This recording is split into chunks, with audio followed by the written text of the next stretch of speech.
চট্টগ্রাম জরুরি বিভাগে যদি একটা রোগী নিয়ে যান তাহলে একটা টিকিট কিনতে হবে। টিকিটের দাম পড়বে 10 টাকা। টিকিটটা কেনার পর যদি রোগীকে ভর্তি করতে দেন তাহলে আরেকটি টিকিট কিনতে হবে। টিকিটটার দাম থাকবে, লেখা থাকবে 15 টাকা, কিন্তু টিকিটটা কিনতে হবে 20 টাকা দিয়ে। তারপর টিকিট কেনার পর রোগীকে নির্দিষ্ট ওয়ার্ডে নেওয়ার জন্য একটা হুইল চেয়ার দরকার। হুইল চেয়ারের দাম নিবে 100 টাকা। আর রোগীর অবস্থা যদি সিরিয়াস হয় তাহলে একটা টলি নিতে হবে। টলির দাম নিবে 200 টাকা। তারপর ওইখানে যাওয়ার পর একজনের বেশি প্রবেশ করতে পারবেন না, একজনের প্রতি 20 টাকা করে দিতে হবে।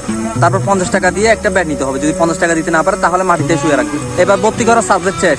এখন আসবে ওদের ডাক্তারের পালা। ডাক্তার আসবে, আসার পর প্রথম শুরুতে 4টি পরীক্ষা দিবে। পরীক্ষার সাথে দিবে 1 বস্তা স্যালাইন। স্যালাইনগুলো আপনার পরীক্ষার রিপোর্ট আসা পর্যন্ত স্যালাইনগুলো অনবরত চলতে থাকবে। তো রিপোর্টটা আসা পর্যন্ত এরপর ডাক্তারটার পালা শেষ, আরেক ডাক্তার আসবে। ডাক্তারটার রিপোর্ট দেখার পর সে আরেকটা পরীক্ষা দিবে। এভাবে প্রতিনিয়ত এক ডাক্তার পরিবর্তন হবে, এক রকম কি পরীক্ষা দিতে থাকবে। প্রতিবারের জন্য হুইল চেয়ার নিয়ে গেলে 100 টাকা দিতে হবে, এবং যদি আপনি টলে নিয়ে যান তাহলে 200 টাকা করে দিতে হবে। আর প্রতিবার ঢুকতে বেরোতে কি ওয়ার্ড বয়কে দিতে হবে কিছু টাকা, খুশি করতে হবে। দারোয়ানকে দিতে হবে 50 টাকা করে, খুশি করতে হবে।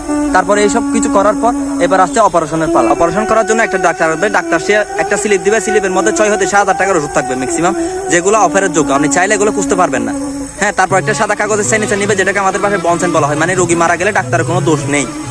হ্যাঁ, তারপর রোগী অপারেশন সেন্টারে গেছে। এখন অপারেশন সেন্টার থেকে যদি ডাক্তারের ফলাফলের বিষয়, এখন ফলাফল যদি বলো সরি হলে আপনার মানুষও শেষ, টাকাও শেষ, সবকিছু শেষ, মারা গেছে। এখন যদি ফলাফল বলে সাকসেস যদি হয় তাহলে কি অপারেশন থিয়েটারের বয়কে দিতে হবে, খুশি করতে হবে। তারপর দারোয়ানকে খুশি করতে হবে। তো এখন সব শেষে রোগী সুস্থ হওয়ার পর এখন কি রিলিজের পালা যখন হয়েছে তখন কি নার্সকে কিছু খুশি করতে হবে, ওয়ার্ড বয়কে কিছু খুশি করতে হবে, যে এখানে যারা বাজার করে মাসি তাদের কিছু খুশি করতে হবে, দারোয়ানকে কিছু খুশি করতে হবে। তারপর সব কিছু খুশি করার পর ল্যান্ডটা হয়ে হাসপাতাল থেকে বেরোতে হবে। বেরোর পর আপনি সুন্দর করে একটা ব্যানার দেখবেন, এখানে কোনো দুর্নীতি চলে না। এটা আমাদের চট্টগ্রাম মেডিকেল না, বড় বড় মেডিকেল সবগুলোতে এরকমটা চলে। যারা মানে কি আমাদের মতো অসুস্থ মধ্যবিত্ত, যারা ওখানে গেলে মানে মরণ ছাড়া কোনো দায় নেই।